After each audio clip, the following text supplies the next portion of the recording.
bem-vindos a mais uma edição do podcast Dia de Treino. Hoje com o Nuno Henriques, treinador do Clube Atlético Campo de Ourique, podcast da Associação de Patinagem de Lisboa. Nuno, casa que tu conheces muito bem e onde já foste muito feliz.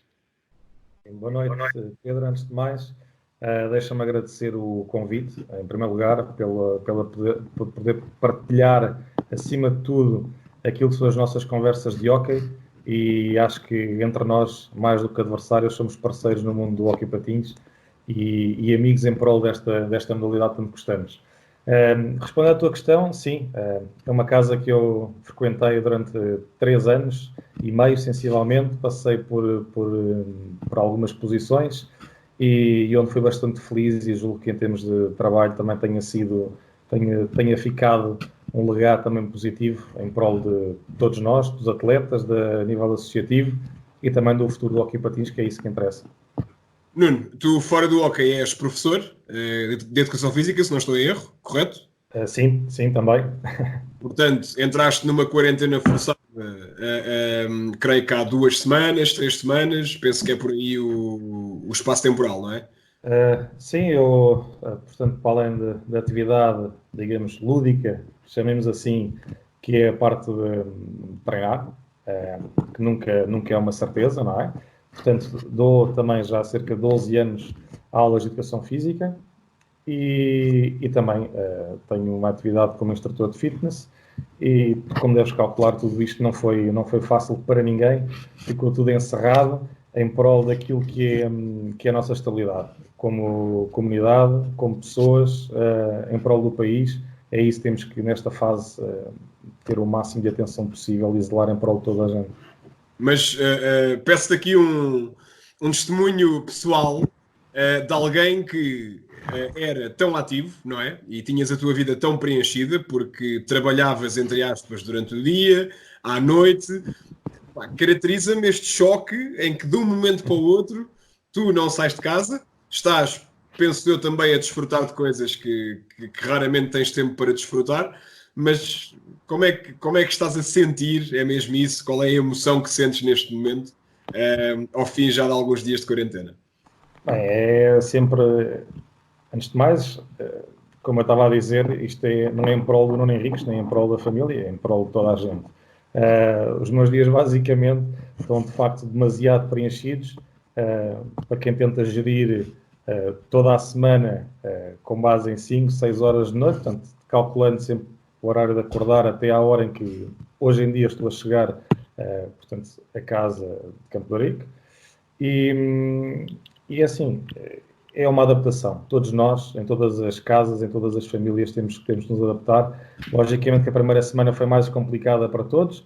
Portanto, eu, a minha mulher, os meus filhos, ter que gerir aqui a parte familiar, juntamente com o facto dos miúdos não poderem ficar também desprendidos daquilo que é a atividade principal deles, que é a escola, poder acompanhá-los, poder também fazer as lides da casa, que têm que ser feitas, dar todo o apoio. Portanto, é assim, acontece comigo e acontece com a população em geral. Portanto, sou só mais um no meio de todos nós que temos que, contrariamente àquilo que se prevê, as pessoas pensam que não tínhamos nada para fazer, temos de facto imensas pontas para ter que resolver e isso faz com que não seja propriamente umas férias em casa, um momento para desfrutar do sol que por vezes pode aparecer. Não, de todo. Há afazeres, há situações a ter que resolvermos e, para bem toda a gente, é isso que nós, pelo menos cá em casa, os 4, a nossa família, tentamos fazer para o nosso bem. Nuno, viremos agora um bocadinho à agulha para o hóquei patins, mas ainda dentro deste tema. Eu sei que tu és um treinador muito forte na preparação, seja daquilo que for, e a pergunta que eu te faço é como é que preparaste, assim que foi decretada a suspensão dos campeonatos e da atividade das equipas, como é que tu preparaste a tua equipa para esta fase agora em que há necessariamente um hiato competitivo, há muitas condicionantes para os atletas treinarem e, acima de tudo, há uma incerteza sobre o futuro e sobre um eventual regresso. Como é que está a ser isso e se tens mantido também o contacto com os teus atletas e como é que os tens monitorizado à distância? Bom, o que acontece comigo aconteceu certamente contigo e com todos os colegas de profissão, com todas as equipas, com todos os treinadores, todo o staff, os atletas e principalmente pelos clubes e toda a parte diretiva. Portanto, isto foi um choque para toda a gente. O que aconteceu connosco foi que estávamos a preparar, portanto, o jogo do fim de semana seguinte, que seria a deslocação a Sintra. Como tu sabes, também é uma deslocação que é importante ser preparada devido a todas as condicionantes que existem. E de uma terça para quarta-feira, salvo erro, ficou tudo em stand-by. Portanto, foi dado o encerramento, pelo menos em Campo de Ourique, dos treinos, antes de haver o cancelamento dos jogos. A posteriori, portanto, 2 dias depois, foi feita a suspensão de todos os jogos. E quando assim, eu acho que o primeiro passo é todos nós ficarmos a entender o que é que está a desenrolar, portanto, o que é que se passou, o que é que se vai passar. Na altura em que isto foi feito, portanto, esta epidemia era ainda uma novidade para todos nós e aquilo que nós, Campo de Ourique, e eu, Nuno Henriques e principalmente os séniores masculinos, fizeram foi, portanto, deixar em stand-by, perceber o que é que se iria passar. Daí para a frente, entendemos que a situação era grave. Temos, como qualquer grupo hoje em dia, temos os nossos contactos via, portanto, grupo do WhatsApp, onde está a base de todos os atletas, todos nós rapidamente conseguimos falar uns com os outros, e sendo o hóquei patins uma modalidade demasiado específica para apenas conseguirmos fazer uma manutenção em casa, aquilo que foi feito, como é lógico, foi um pedido de atenção especial aos atletas para não ficarem parados, dentro das suas condicionantes, dentro daquilo que são as especialidades de cada um, e já tiveram 3, 4 planos diferenciados para que possam também exercitar diferentes tipos de objetivos, diferentes partes musculares, em termos de mobilidade articular, principalmente para que, acredito que atletas jovens e menos jovens também, cujo dia-a-dia se calhar também é tratar da sua própria família, mas sabemos que a parte da televisão, a parte das Playstations, o descanso, o lazer de cada um,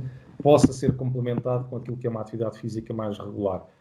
E agora cabe a todos eles também manterem o seu próprio corpo, a sua própria mente ativa para que, tal e qual como acontece contigo, Pedro, de um momento para o outro isto possa ser reatado, esperemos nós, tendo por base aquilo que é uma segurança de toda a gente e não só apenas a necessidade de ter que avançar com o campeonato. Parece-me que a grande questão é essa. Quando é que vai haver contexto para quem manda, neste caso a DGS, as federações, terem confiança suficiente para decretarem um regresso sem haver perigo de uma nova vaga, mas enfim, é deixá-los decidir e apoiá-los da melhor forma sem criar problemas. Aliás, a esta hora em que nós gravamos, os nossos 2 clubes e os outros 12 da segunda divisão estiveram sentados, entre aspas, a uma mesa virtual em que tentaram arranjar soluções, portanto, penso que toda a gente está nesse mood. Para fechar o assunto Covid-19, Nuno, porque há muito mais para falar, qual é que te parece ser a solução? Partindo do pressuposto que a pandemia vai ser controlada, pelo menos ao dia de hoje, e estamos a gravar isto dia 3 de Abril, os números em Portugal, enfim, não são animadores, mas podiam ser piores. Partindo do pressuposto que em junho, vamos dizer assim, as coisas têm condições para regressar, parece que faz sentido os campeonatos serem ainda concluídos? Bem, Pedro, isto não é fácil para nós, treinadores, e não estando a fazer parte daquilo que é o núcleo das pessoas que fazem as tomadas de decisão. Podemos ter uma opinião demasiado elaborada e, acima de tudo, possivelmente certa do que irá acontecer. Eu tenho uma certeza e uma incerteza. A certeza que eu tenho é de que as coisas como estão não são positivas para ninguém. Portanto, e a saúde aqui está muito mais elevada do que propriamente o gosto pelo hóquei ou aquilo que é o compromisso profissional que todos nós temos. A incerteza que eu tenho é o que é que vai acontecer daqui para a frente e quando. Portanto, aquilo que eu posso imaginar que seja o cenário relativamente a este Covid-19, como estavas a dizer, é de que há um esforço por toda a gente. Eu também concordo que seja justo, podemos terminar as coisas de forma mais regular possível, só que aqui abre-se um parênteses que é ser o regular, dado que nós não conseguimos controlar neste momento o timing desta pandemia. Portanto, há aqui duas soluções. Ou de facto acontece algo demasiado positivo para todos nós, que é, como estavas a dizer, portanto, isto começa a estabilizar, começamos a melhorar e tem a ver depois com a vontade dos dirigentes, quem gera depois toda a parte do planeamento de querer arrancar com o que falta do campeonato o quanto antes, sabendo que aqui abre-se um chavão que é até que ponto é que as coisas estão controladas. Portanto, até que ponto é que não há mais infectados, porque vão continuar a haver, mas em certa medida, portanto, menos do que está a acontecer agora. Por isso, eu, na minha opinião, estou um bocado reticente relativamente a este ponto. Eu acredito que isto, se tudo desenrolar de forma positiva e por aquilo que as pessoas pretendem, é tentar começar em junho e acabar no final de julho. Portanto, deixando aqui o interregno do mês de agosto. No meu ver, o que eu acredito é que toda a atividade, quer seja o hóquei, quer seja a parte profissional de todos nós, quer seja a parte escolar das crianças, só a partir de setembro é que as coisas poderão estar estabilizadas.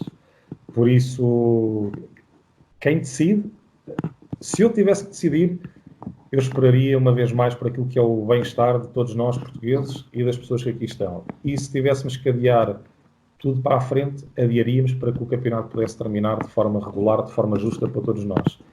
Agora, o que as pessoas que decidem irão fazer, vamos ver. Eu acho que isto vai ser dia a dia, semana a semana, perceber se vai haver algum tipo de adiamento do estado de emergência, porque cada dia, o planeamento sei que está feito, mas cada dia que passa tem que ser feitas novas readaptações.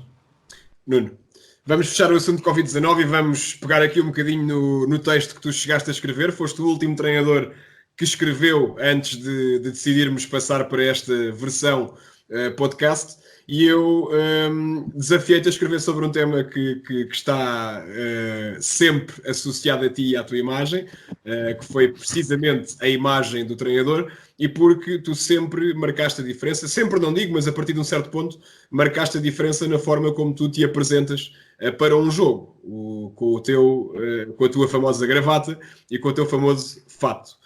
Isso é uma coisa que a um nível profissional não será tão diferenciado, ou seja, já vimos várias vezes no hóquei patins treinadores do Benfica, do Sporting, do Porto aparecerem com esse tipo de indumentária nos jogos, mas sendo um treinador de formação, de uma divisão que não é a principal, provavelmente és um caso pioneiro. E eu acho que é muito importante falarmos sobre isso. Antes de irmos a esse assunto, tu dizias no teu texto que não tens redes sociais. Tu não és utilizador de redes sociais. E eu pergunto-te se isso foi uma decisão que tu tomaste ou se foi uma coisa que, quando o fenómeno apareceu, enfim, nunca tiveste aquela vontade de aderir. Como é que isso surgiu? Bem, isso é uma decisão daquelas que não existe o certo nem o errado.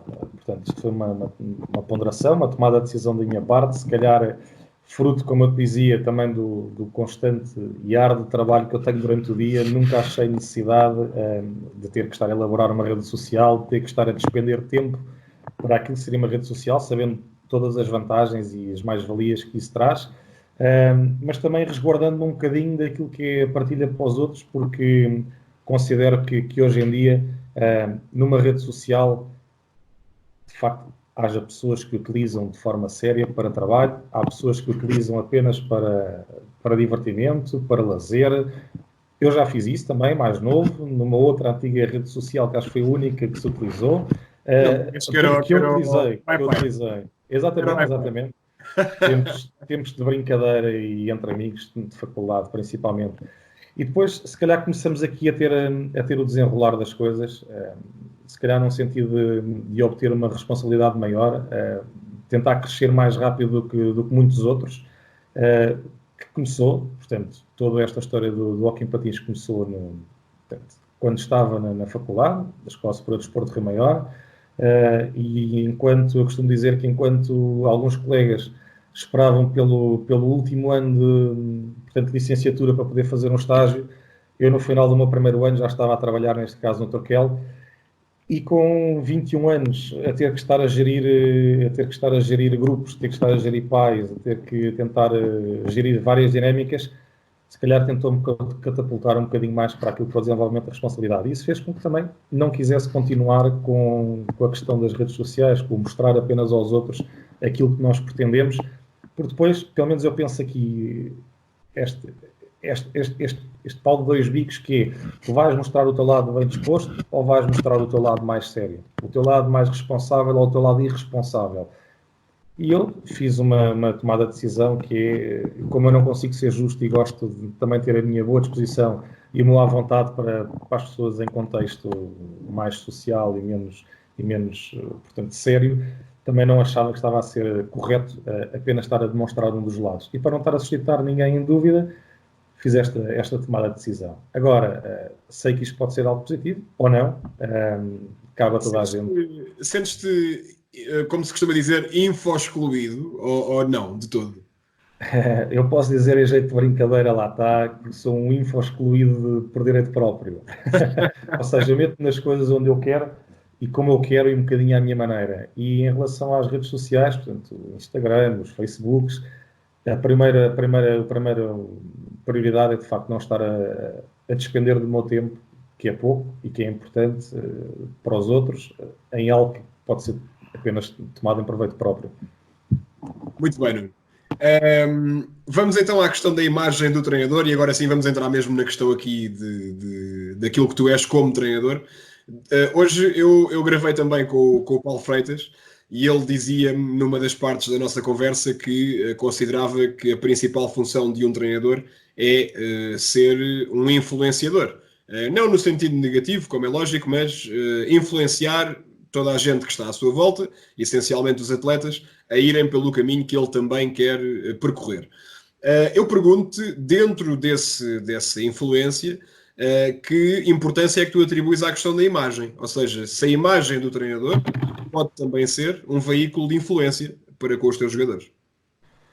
Bom, isto, tocando outra vez na questão das redes sociais, tu és influenciador de qualquer forma. Portanto, tu treinador, tu pai, colega, dirigente, tentamos influenciar na medida do possível aquilo que são os nossos ideais, aquilo que são as nossas crenças, aquilo que nós acreditamos e que podemos contribuir para o outro. E eu acho que a posição de treinador, de facto, parte aqui numa perspectiva de vamos tentar aproveitar o estatuto que temos, a oportunidade que temos, o facto de conseguirmos estar X vezes em determinadas ocasiões com mais do que um atleta, para podermos deixar também a nossa marca. E eu acho que isso é importante e acontece com todos nós, as pessoas mais experientes, ao fim de não sei quantos anos sem terem ligação com uma determinada pessoa, esse atleta, essa pessoa, irá recordar-se de algo que o treinador deixou. Portanto, uma crítica positiva, algo que foi completamente fora da caixa para aquilo que eles estavam habituados, algum momento, algum triunfo, algum tipo de sucesso, para que de facto consiga essa pessoa entender que tu, no fundo, és um influenciador em certa medida de algo que se passou com este atleta, principalmente que é isso que estamos a lidar. Agora, aquilo que é um bocado a nossa imagem, aquilo que é a nossa atitude, aquilo que são os nossos valores, eu acho que parte muito daquilo que é o nosso eu, daquilo que é a nossa parte psicológica e que passamos para os outros. Portanto, faz tudo parte do mesmo pacote, na tua opinião? Acho que sim. Eu acho que aqueles que são demasiado simpáticos vão continuar a ser simpáticos, aqueles que são demasiado rudes não vão conseguir mudar e vão continuar a ser rudes, aqueles que costumam utilizar certo tipo de vocabulário vão continuar a utilizar esse vocabulário e eu acho que num escalão de séniores em que consegues moldar um bocadinho as escolhas que tu próprio fazes em relação aos teus atletas, já se irão moldar um bocadinho a ti, àquilo que são as tuas necessidades. Quando falamos num treinador de escalões de formação, eu comecei com Bambis na altura, tens de te adaptar muito, tens que tentar perceber que contexto é que estás. Para dar este exemplo, um contexto de pais num clube como o Turquel é diferente daquilo que é um contexto dos pais num clube, se calhar com o Benfica, ou com o Paço de Arcos, ou com o próprio Parede. Portanto, varia de local para local com o tipo de pessoas com que estás a envolver. E a partir daí tu vais crescendo e lá está, vais moldando aquilo que são também os teus ideais e as tuas visões perante aquilo que tu queres, que é ajudar a pessoa com quem estás a trabalhar. Claro.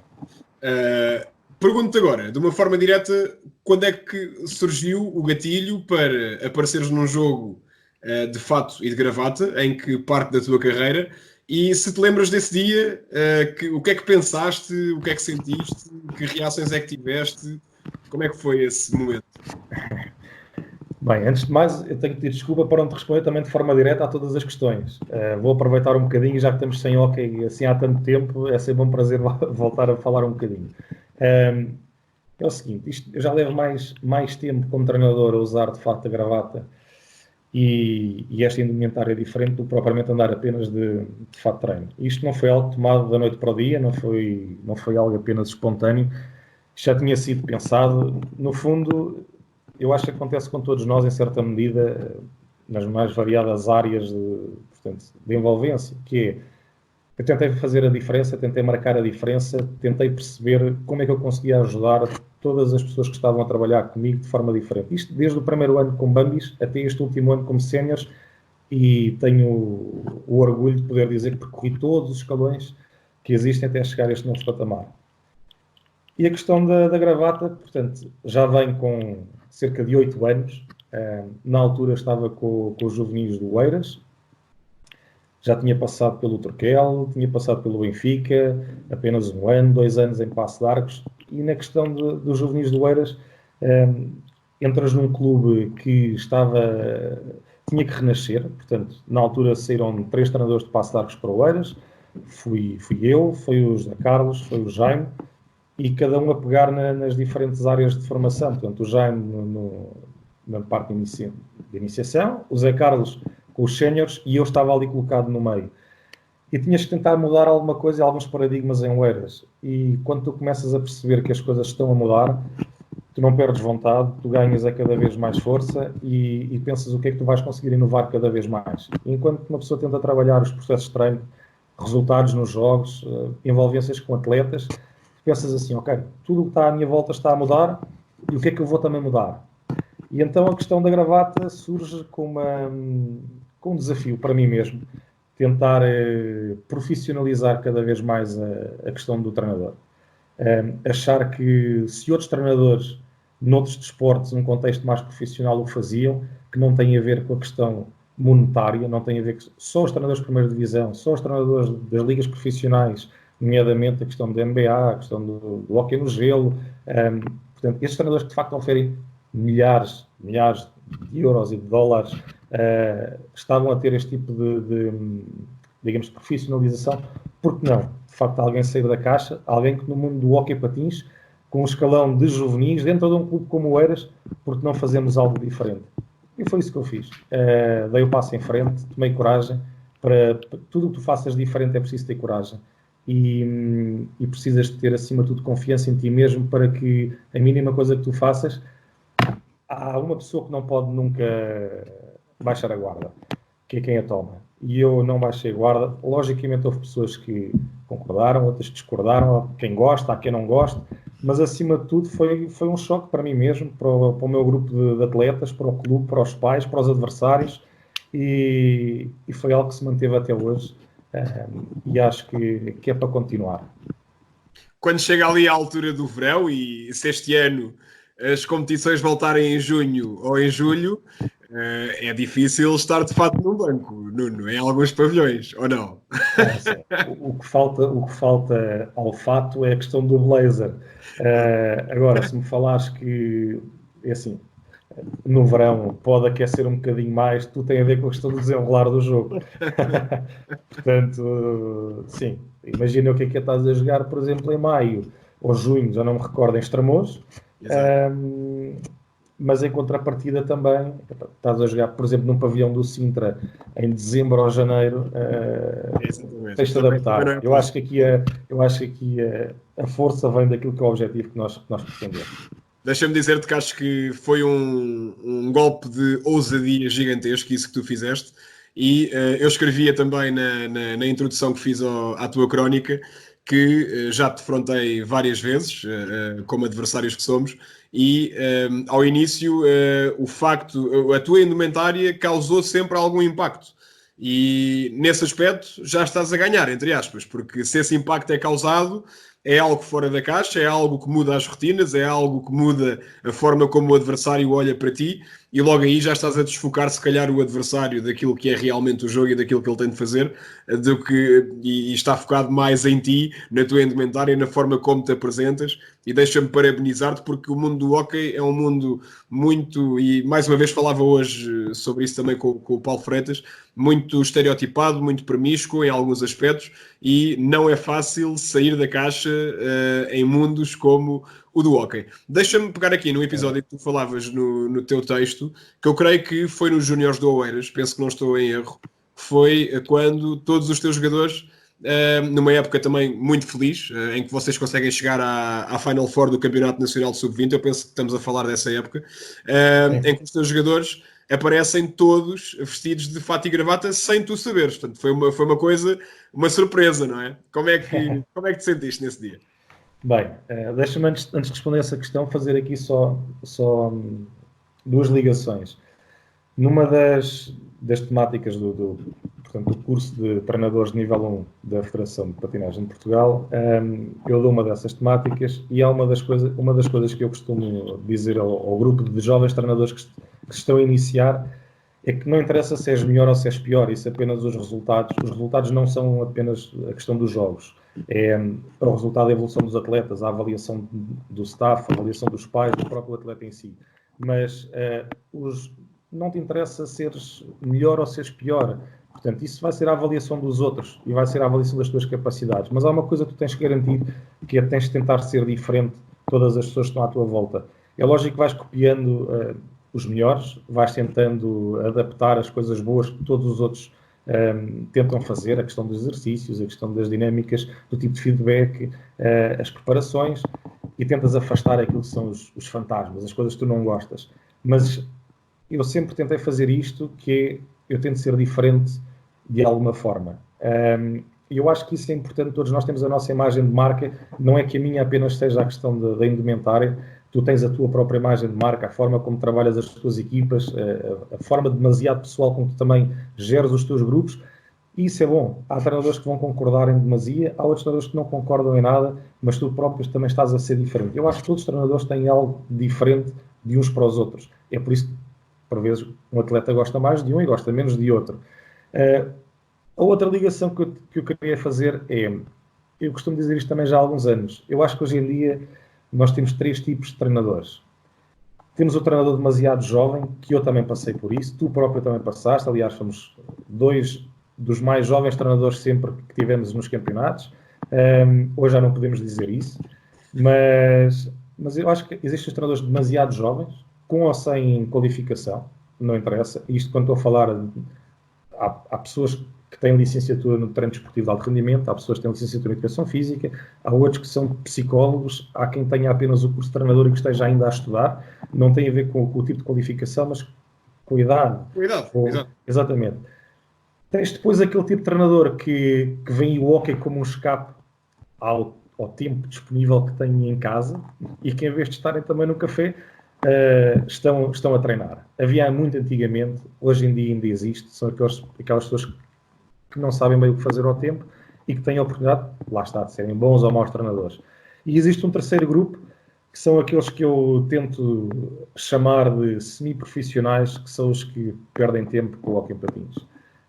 E eu acho que uma pessoa, onde eu neste momento me insiro, que perde tempo com o hóquei, que tenta pensar no hóquei, como tu disseste, tenta-nos preparar as coisas ao detalhe, eu acho que essas pessoas, novos ou de mais idade, são aquelas que mais têm tempo para crescer no hóquei em patins.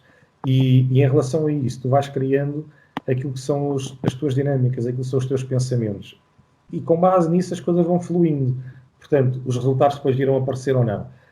Relativamente à questão que tu me falavas, é assim, isto foi no último ano em que eu estive em Oeiras. Portanto, eu tive 3 anos em Oeiras com os juvenis, depois houve o interregno quando o nascimento do meu primeiro filho, e ao fim de vários pedidos, aceitei voltar a Oeiras com uma equipa com quem eu já tinha trabalhado, atletas que eu conhecia, outros que nem tanto, e as coisas, lá está, vão step by step, grão a grão, vão correndo bem, há a aceitação das pessoas, as coisas vão tendo resultados desportivos, vão havendo resultados também a nível daquilo que é a evolução, E esta questão, digamos, pedagógica barra psicológica, para mim foi muito boa. Que houve um entrosamento demasiado grande, a nível emocional também com os atletas. Eu dei um bocadinho de mim, eles deram muito deles, e em determinada maneira, aquilo que aconteceu comigo passou um bocadinho para uma fortaleza com vários guerreiros também a dar o corpo às balas, que é, olha, vamos embarcar nesta onda, vamos fazer a surpresa e vamos também nós, jogadores, marcar a nossa diferença como grupo. E imagina o que é chegares a um balneário e encontrares 10 atletas, todos eles vestidos de facto de rigor, como se para um casamento fossem, ou para um jogo da Champions. Isso foi bastante orgulhoso da minha parte, senti-me emocionado, de facto. E o resultado disso é assim: ganhas o jogo, ganhas a moral, vences para a próxima semana, continuas a manter a esperança de que isto é apenas mais um degrau naquilo que é a tua caminhada. E de facto foi talvez um dos melhores anos a nível desportivo, da minha parte, do Oeiras, destes atletas. Julgo que o Oeiras nunca tinha tido nos últimos anos uma classificação tão positiva, e lá está, foi algo que fizeste diferente para uma comunidade tão grande que foi todas estas pessoas. Ok, Nuno, vamos agora tentar dar razão ao nome da nossa rúbrica e eu pergunto como é que é um dia de treino na vida do treinador Nuno Henriques. Claro que o dia começa de manhã e o hóquei só vem à noite, mas como é que é o teu dia de treino? Bem, o meu dia de treino, cingindo-me apenas à questão do hóquei patins, não é propriamente feito em cima do joelho, como deves calcular. Portanto, nós em Campo de Ourique, neste momento, estamos a trabalhar 3 vezes por semana. Treinamos à segunda, treinamos à quarta e à quinta, e tens que ter grandes envolvências. Antes de mais, porque assim, tenho que dar aqui um voto de louvor a uma pessoa que foi quem, entre aspas, sozinho, logicamente teve ajuda, mas aquela cabeça pensa por todos os outros. É um senhor chamado Luís Nascimento, que conhecemos um trabalho direto juntos na Associação de Patinagem de Lisboa, e que saímos, toda aquela parte do staff saiu toda na mesma altura, e ele agarrou desde logo a recuperação do histórico que é o Campo de Ourique. Eu tive logo o convite para poder começar a trabalhar com ele, não o quis. Tinha o nascimento do meu segundo filho também a acontecer, e portanto Um nascimento de um lado e outro nascimento do outro. É verdade. E então tive quase 3 anos parado do hóquei. E novamente, ao pedido de algumas pessoas, acabei por ingressar no Campo de Ourique a meio da temporada passada, e chegas a uma realidade que é diferente. Eu acho que em qualquer clube, em qualquer escalão, tens sempre uma realidade diferente e tens de te adaptar e tentar colocar as tuas diretrizes. Neste momento as coisas estão muito melhor do que o que estavam no ano passado. Não tens de te preocupar com questões simples. Bolas, coletes, é verdade, acontecia isto. Não tinhas 12 bolas, não tinhas coletes, não tinhas condições que seriam básicas para aquilo que é o bem-estar de uma equipa sénior num campeonato de segunda divisão. Aquilo que eu tenho que fazer, no fundo, eu costumo dizer que a fase de treinos, o microciclo, dependem sempre de 3 coisas, que é o que é que vai acontecer nestes 3 treinos, ou nos 4, que tens para fazer, em função... Preparas o microciclo todo, semanalmente, ao domingo, ao sábado, em função do adversário, depois do último jogo. Como é que é esse teu processo? É aquilo que eu tenho a dizer, que tem a ver, no fundo, com quem vai jogar, e depois, com base naquilo que eu... Portanto, primeira premissa, com quem é que tu vais jogar, o que é que tu vais ter que adaptar e o que é que tu tens que fazer em função desse adversário. Segundo, o que é que tu fizeste no jogo anterior? O que é que tu tens que analisar à segunda e à quarta-feira para tentar não voltar a falhar nos erros que cometeste no jogo anterior? E terceiro, perceber qual é que é a fase, a evolução da equipa, o momento em que estás na época, perceber o que é que são as tuas ideias que ainda não trabalhaste e que tu achas que possa ser um momento ideal. Portanto, eu acho que há ali um conjunto, ao sábado à noite não, eu acho que... Muito quente. É tudo muito quente, quer a vitória, quer a derrota. Tens que analisar as coisas, tens que perceber o que fizeste bem na vitória, o que fizeste mal na vitória, e dei aspas quando perdes. E eu acho que ali o domingo à noite, a segunda-feira, servem para poder chegar ao treino de segunda e poder preparar tudo logo alinhado e saber que, ok, à segunda, à quarta, à quinta irei fazer estas determinadas coisas, sabendo que a vida de treinador e em termos de planeamentos de treinos sofre sempre algum tipo de adaptação em cada treino. Como é que trabalhas a parte de vídeo, que eu sei que trabalhas, ou pelo menos tentas? Sei que esta época, por exemplo, houve algumas situações em que, devido a falhas logísticas, não tiveste esse apoio, mas quando, a um nível de segunda divisão, como é que achas que deve ser canalizado esse trabalho de vídeo, que acaba por ser um acrescento, um complemento, sabendo que os jogadores não são profissionais, no sentido de fazerem também outras coisas sem ser o hóquei patins, e fora dos treinos são obrigados a ter de analisar, ter de pensar, ter de se dedicar a estudar o seu próprio jogo ou o jogo do adversário.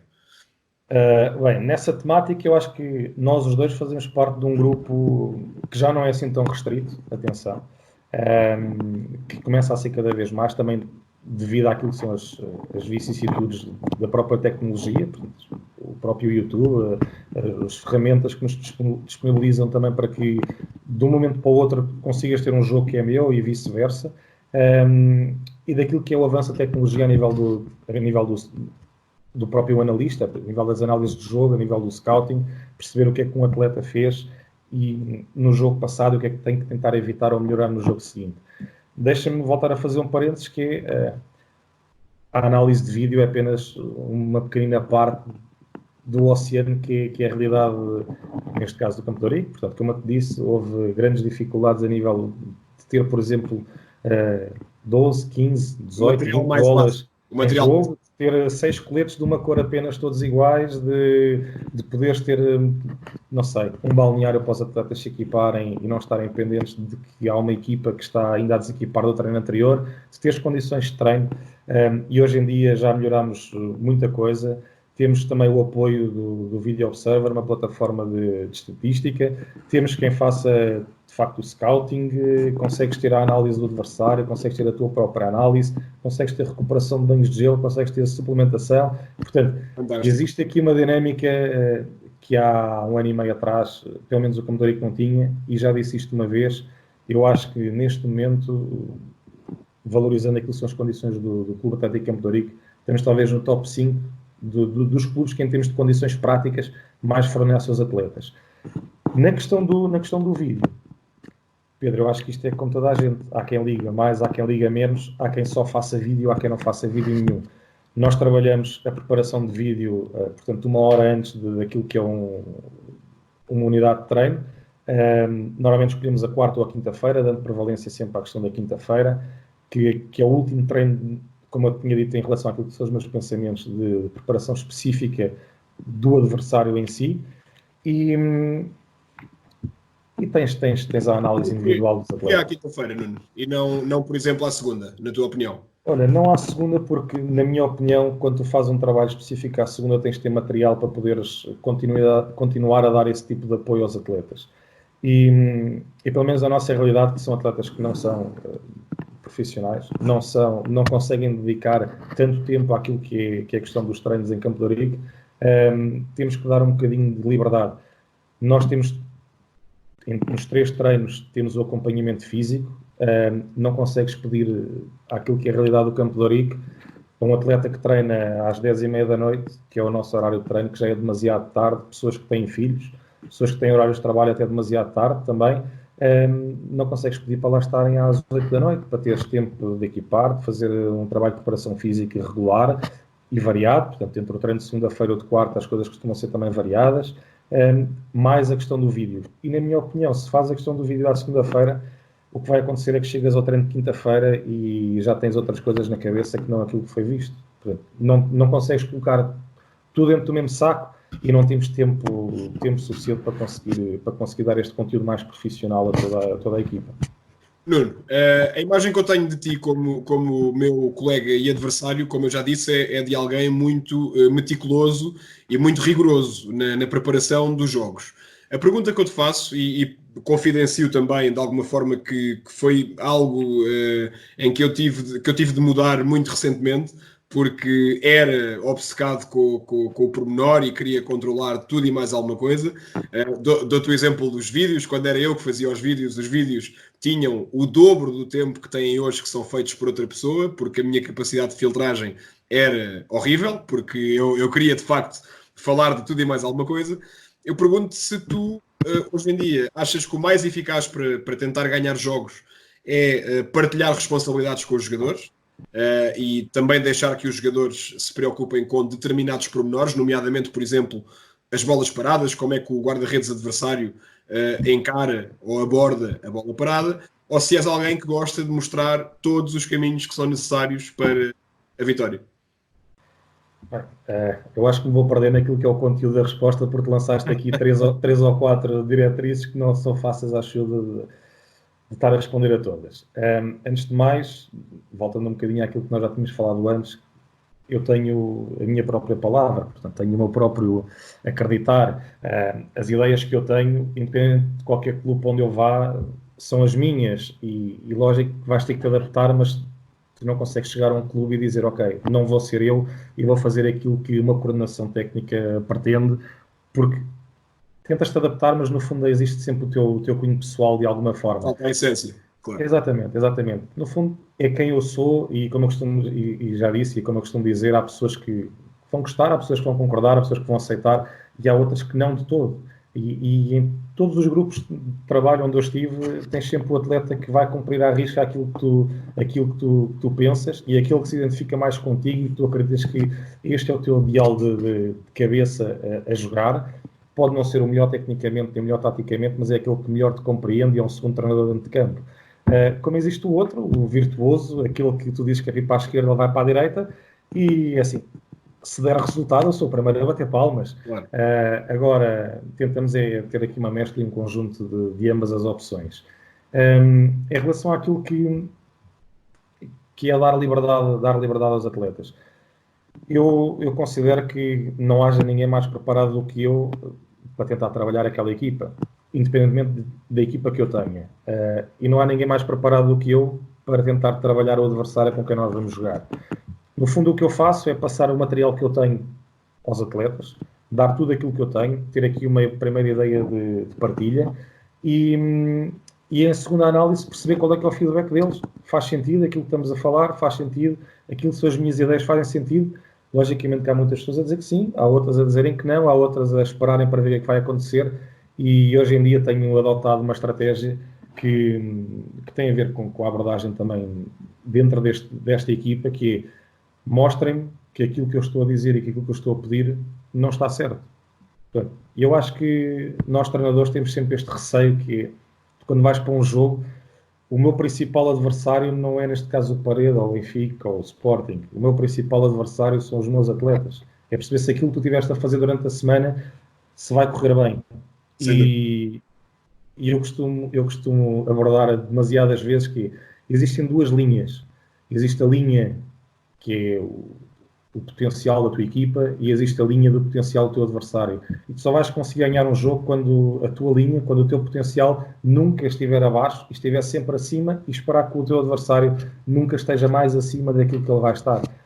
Por isso, é assim, a primeira coisa que eu peço é, de facto, fazermos aquilo que foi trabalhado, não falharmos, não tentarmos cumprir aquilo que foi pedido, e a partir daqui perceber o que é que o adversário vai fazer. E isto mexe numa competência que é a dinâmica tática, as abordagens diferentes que vais ter em diferentes momentos do jogo, e isso é que faz com que no final, quando acaba o último segundo, tu percebas se toda esta semana de trabalho fez sentido e deu resultado, e ganhaste ao teu adversário, ou não. E muitas das vezes tentas fazer tudo, mas o adversário foi melhor, e só tens de dar mérito a quem o fez melhor do que tu. Quando tu preparas um jogo, de certeza que és alguém que tenta dar resposta a todas as necessidades de preparação que existem, mas qual é assim o momento mais importante da tua semana? O momento que tu queres mesmo que corra bem? Seja ele um exercício, seja ele um capítulo do jogo, seja a palestra, seja o que for. Qual é aquilo que tu precisas mesmo que corra bem para estares confiante? Eu acho que aquilo que eu te vou responder é aquilo que é vertical a todos os treinadores, que é: tu tens que ter a aceitação do grupo. pelo menos é isso que tu pedes, é isso que tu tentas trabalhar, e quando tu dizes que vamos abordar o jogo desta determinada maneira, o que tu queres é que toda a gente reme para o mesmo lado, é que não haja ninguém que tenha a coragem, ou que tenha uma inteligência maior, ou que tenha, se calhar, a tentação, uma altivez de dizer não, tens esta ideia, mas eu acho que ainda vai ser de determinada maneira diferente. E eu acho que assim é que vai dar resultado. E nunca dá. Não me lembro até hoje de algo que tenha acontecido e não vai dar. Isto é a mesma história. Há bocado estavas a falar das bolas paradas. Tu podes tentar demonstrar por A mais B que o guarda-redes, em princípio, irá estar desta determinada maneira, ou que o jogador adversário irá tentar bater o livre direto ou o penalti daquela forma. Mas há alturas em que tu dizes assim, aliás, estou-me a lembrar, e partilhando agora aqui um bocadinho, um exemplo de um jogo que, salvo erro, em Júniores, um Oeiras-Sintra, em que o Oeiras ganhou, salvo erro, 8-6, ou 8-7, ou 7-6, e os gols que nós sofremos foram todos de bolas paradas e todos do Bernardo Maria. E tu chegas a uma altura em que o que é que tu vais dizer ao teu guarda-redes? Olha, ele vai fazer assim, ele vai fazer assado. Não, olha, estás à vontade, e aquilo que foi engraçado foi a primeira abordagem, isto já tinha sido trabalhado em treino, mas o meu guarda-redes perguntou-me, Nuno, olha, vou optar pela lógica de fazer o 50-50, que é, eu vou escolher apenas um lado da baliza e vou defendê-lo. Se a bola for para lá, vai ser defesa, se a bola for para o outro lado, é um gol, e de facto ele defendeu essa bola, já sofreu outras, mas é assim, tens de dar liberdade. Agora, pode dar sucesso ou pode não dar, é sempre uma incógnita.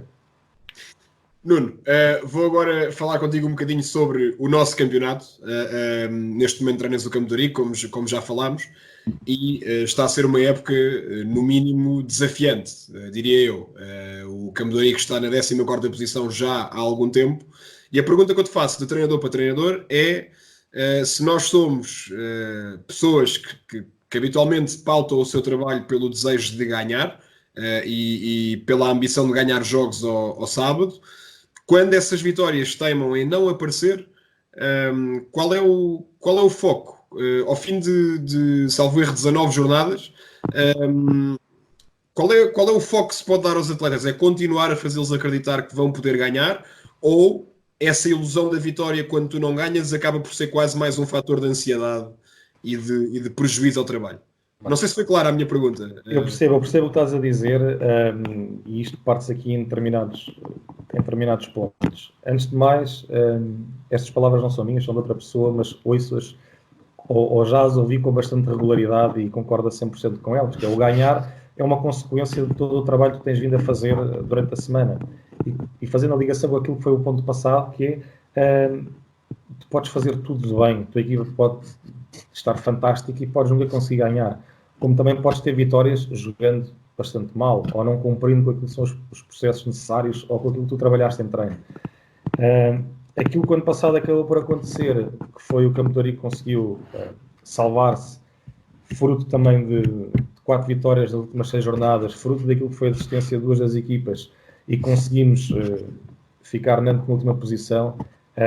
As coisas para este ano, logicamente, em termos de objetivos e de perspectivas, seriam diferentes. Foi esse o foco do trabalho de preparação da pré-época, a nível da preparação da equipa deste ano. Sabemos que temos um campeonato, e acho que concordas comigo, que é completamente diferente a nível de competitividade do ano passado, em que havia uma grande disparidade de competitividade de equipas. Este ano tens equipas muito mais homogéneas, tens um nível competitivo muito mais desafiante e tens de estar muito bem para ganhar. E aquilo que se passa de facto em Campo de Ourique é que não temos estado muito bem, tem havido demasiadas controvérsias, demasiados dissabores durante o ano, com bastantes lesões, muitas lesões, do mais variado tipo. Tem havido castigos, tem havido indisponibilidades, tem havido maus resultados por más exibições, por coisas que as pessoas sabem que erraram. E quando tu chegas a um jogo e quando tu não ganhas esse jogo, que é o cenário que temos vivido mais, só tens uma coisa a fazer, que é, estamos satisfeitos, conseguimos fazer aquilo que foi pedido? Não. Ficou a faltar este ou aquele capítulo, podíamos ter feito isto ou aquilo. E é com base nestas indefinições, nestes restinhos daquilo que tu tentas chegar em busca daquilo que é uma excelência, que tu vais tentar aguentar mais uma semana de treinos, vamos tentar melhorar, vamos ver se as coisas vão dar resultado, vamos tentar esperar pelo adversário, que até pode ser um adversário muito mais superior ou um adversário muito inferior e tu nada te garante que vais trabalhar bem para a vitória. É assim, eu não sei se isto já aconteceu com alguém, mas nós, este ano, com exceção de 3 jogos, portanto tem 19 para o campeonato, mais alguns de pré-época e mais outro para a taça, tivemos só por 3 vezes a chegar ao intervalo em que o jogo não estava a ser ganho pelo Campo de Ourique, ou empatado, ou a perder por um golo. E tu dizes assim, porque eu disto acontecer na segunda parte, é uma incógnita. É uma incógnita porque talvez os níveis de concentração não estejam ao mais alto nível, é porque o nervosismo em busca da vitória possa ser maior, é porque se calhar o 14º lugar na classificação possa falar mais alto do que a busca pelo 13º, e eu acho que a motivação, a ambição de sermos cada vez melhores, de eu próprio querer ser cada vez melhor, da minha equipa tentar querer ser cada vez melhor, faz com que, como Dorico não manda a toalha ao chão, e independentemente de tudo, vai até à última jornada a lutar por aquilo que alguns chamam de milagre, para que outros possam achar que seja o mais desejado posto a nível classificativo, mas é assim, nunca vais deixar tudo, faltar aos teus compromissos, quer seres o mais profissional possível, e esperando sempre que o dia de hoje para amanhã possa ser cada vez melhor. Deixa-me fazer-te uma pergunta que se calhar demasiado intimista, mas se formos fazer um estudo aqui sobre não só o hóquei patins, mas também a maior parte dos desportos nos últimos anos, e especialmente em Portugal, criou-se aqui um bocadinho a lógica da chicotada psicológica quando as coisas correm mal. E, portanto, o treinador acaba por ser o castigado, e quando os resultados não aparecem, rapidamente o treinador é despedido ou demite-se. A pergunta que eu te faço é, Nuno, passou-te já esta época alguma vez pela cabeça essa ideia, ou essa resiliência de que falavas agora foi sempre, mesmo naqueles momentos mais duros, foi sempre mais alta? Olha, para te responder também demasiado direto, passou-me o ano passado, antes de terminar a época desportiva, abordei a direção sobre isso, achava que outra pessoa poderia vir satisfazer melhor as necessidades do Campo de Ourique, poderia se calhar encontrar um outro rumo, e quando tu começas a duvidar daquilo que são os teus potenciais, tens 2 hipóteses, que é, ou te leva a dar mais força por um caminho diferente, que é o que tem estado a acontecer este ano, ou bates completamente no fundo e não tens mais forças pronto a agarrar. E aquilo que aconteceu este ano foi uma constante desde o princípio do ano. As coisas foram faladas, temos reuniões constantes com a direção, foi abordado de semana a semana o que é que estaríamos a fazer de bem, o que é que aconteceu de menos bem, e eu desde o início do ano que sempre pus todas as pessoas à vontade, mesmo estando a ganhar os jogos e estando em primeiro lugar, isto poderia ser insuficiente. Portanto, estando neste momento em último lugar e as pessoas que decidem é que têm esse poder, só tens é que continuar a trabalhar, não podes estar a pensar no que é que os outros vão decidir por ti, porque nunca vais conseguir ter esse fator como controlado. Portanto, podes ganhar 2, 3 jogos e as pessoas podem te querer fora do clube por uma ou outra razão. O que tens que fazer é preparar um treino, tentar dá-lo da melhor maneira possível, a chegares ao final do treino e fazeres a tua própria avaliação, saber que estiveste bem em determinados pontos, podias melhorar noutros tantos, chegas ao jogo, aquilo que tiveste a fazer foi em prol da equipa, tentaste fazer tudo o que é possível, mas algo não correu bem. E se as pessoas que estão acima de ti concordarem com aquilo que são os teus ideais, o facto de elas não te quererem no clube poderá ser preponderante numa tomada de decisão mais própria. Agora, nunca partiu este ano de mim dizer que eu não tenho condições, eu continuo a dizer a mesma coisa, eu acho que nós temos condições, o Campo de Ourique tem condições, e nunca serei eu a dizer que não tenho capacidade para chegar a bom porto ou que o trabalho está a ser mal feito. Tens de dar mérito aos adversários quando isso é possível, tens que ter de mérito e tens que corrigir quando não estás bem em determinadas avaliações, em determinadas preparações da equipa. Reconheço que em determinados momentos também não estive bem em tomadas de decisão, Costuma-se dizer que houve já jogos em que eu próprio perdi no banco. Houve jogos em que tentaste fazer tudo e foram os atletas que pediram desculpa porque não estiveram bem. E há jogos em que o adversário é melhor do que tu e só tens que parabenizar, neste caso, os oponentes. Parabéns por essa resiliência, Nuno. Deixa-me fazer-te uma pergunta que agora é uma curiosidade. Eu creio que foi só a meio da época que o Campo de Ourique começou a apresentar, em determinados momentos do jogo, uma defesa zonal em Y.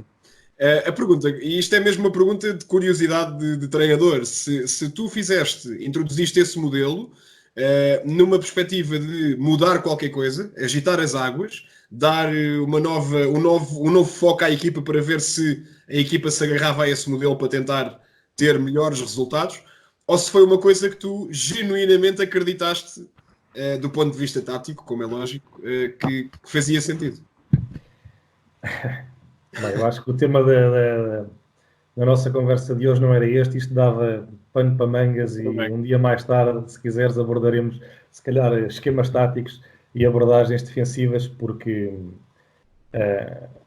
eu costumo dizer que identificas-te às vezes mais com umas pessoas do que com outras. Eu não vou dizer nomes, mas tenho uma pessoa que eu já partilhei diversas vezes que tento colocar muito de mim e se calhar aprendendo também com essa pessoa. E aprendeste com muitos outros treinadores. Eu lembro-me de ir ver, saía da faculdade, vinha para Lisboa, portanto Rio Maior, chegava a Lisboa, via treinadores do Benfica que eu gostava, vou fazer isto, outros que não gostavam e pensava, não vou fazer aquilo, e começas a moldar um bocadinho a tua própria ideia, o teu próprio perfil de jogo, o que é que tu achas que podes um dia vir a fazer. E durante esta caminhada toda, desde o tempo em que tu estás a ver, estás a analisar, perceber se concordas, não concordas, se achas que vai dar resultado, se não vai, e se faz parte do teu ADN trabalhar estas situações, há outras que são genuínas. E eu acho que a defesa à zona, lá está, há pessoas que adoram, outras que não concordam, umas que são a favor, outras que são contra, vem muito de mim. Não tens, acredito eu, de forma tão demarcada, equipas a defender à zona. Eu costumo dizer que o rigor defensivo, que aquilo que é o meu perfil defensivo em termos de esquema tático de jogo, é muito mais superior àquilo que são as abordagens ofensivas. Faz parte de mim, se calhar tu próprio vais ter uma ideia ou semelhante ou diferente, por aquilo que é a análise da tua equipa, acho que é exatamente o contrário. És uma pessoa que trabalha muito mais o planeamento tático ofensivo e não tanto a nível defensivo, ou pelo menos possa ser esta a minha ideia. E quando tu tens, lá está, uma equipa que não é o Campo de Ourique, isto já vem de trás, eu acho que sempre fiz este tipo de esquema de jogo, mas abordando agora aqui um bocadinho, ou se calhar deixando sair um bocadinho mais de mim, não tanto para a comunidade do hockey em geral, é assim, trabalho com, a nível anual, 6, 7 esquemas defensivos diferentes. Por jogo consegues fazer 2, 3, 4, 2 é sempre garantido, alternâncias defensivas. Já joguei contra ti dessa forma, já abordei se calhar 4 esquemas defensivos contra ti, e eu acho que isto é uma novidade sempre para o treinador adversário. E quando tu pedes a mudança, a tua equipa percebe esta mudança, sente que é uma melhoria, sente que a abordagem à zona pode ser melhor do que uma marcação apenas individual, ou uma marcação nominal, ou uma abordagem com trocas, por exemplo, atrás da baliza, ou nas zonas laterais, ou colocar uma pressão no jogador que não é o portador da bola, e tu tens que adaptar um bocadinho àquilo que são as condições do jogo. E muitas vezes o que acontece este ano é, malta, o que é que acham que é o mais seguro a nível defensivo? E há quem tenha umas ideias, há quem tenha outras. Neste momento, para aquilo que é a capacidade do Campo de Ourique, as abordagens dos jogadores que nós temos, não foi assim no início, mas hoje em dia é completamente concordante por todos, a 100%, que a melhor abordagem é esta. No entanto, em vários momentos do jogo, nós mudamos ou podemos mudar. Nuno, para fechar a nossa conversa, 2 perguntas que vou fazer a todos os treinadores e que considero um bocadinho mais pessoais.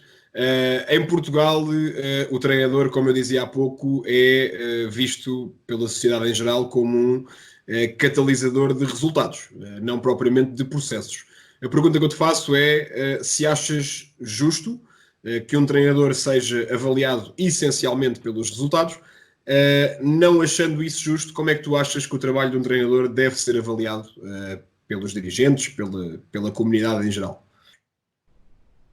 Bem, eu acho que a questão dos resultados é apenas a ponta do iceberg. Eu acho que quando estás num elo de ligação com a própria direção, com o próprio staff com quem tu trabalhas, não faz sentido, por exemplo, tu saís do clube onde tu estás e entrares num clube onde não te identificas com as pessoas, não conheces as pessoas, apenas vais pelo nome, apenas vais pelo estatuto que isso pode dar.